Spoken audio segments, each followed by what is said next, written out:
దేవుడి దయ వల్ల దేవుడి దయ. I'm very strong at what I do, that's my forte and I will kill it. ఇప్పుడు చేయాలి పోయా ఇంకా హ్యావ్ టు, అంటే యాక్టింగ్ యాక్టింగ్ యాక్టింగ్ యాక్టింగ్ అని చెప్పి చాలా టైం వేస్ట్ చేశాను.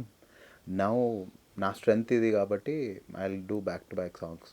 ఎందుకంటే I have my own audience. నాకు అది అర్థమైంది కాలేజ్కి వెళ్ళినప్పుడు. I have my audience. నేను ఎందుకు దాన్ని మిస్ చేసుకున్నా? ఎవరైనా ఆడియన్స్ కోసమే కదా, that's market. So when I have a market, ఎందుకు నేను ఎవరో ఇచ్చే రోల్స్ వెనకాల తిరుగుతున్నాను? అండ్ చాలాసార్లు దెబ్బలు తగిలాక రియలైజ్ అనేది, మనల్ని పిలుస్తారు, లాస్ట్కి ఆ రోల్ ఉండదు. మనం ఒకటని చెప్తారు, లాస్ట్కి ఆ రోల్ ఉండదు.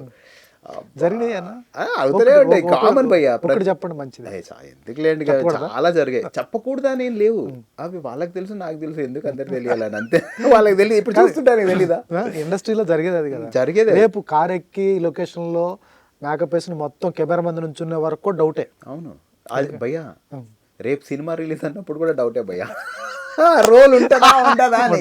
కొంతమంది టీజర్ ట్రైలర్లలో ఉంటారు, సినిమాలో ఉంటారు. అది డౌటే. డౌట్ లేనిది ఏంటంటే నా పని నేను చేసుకోవడం.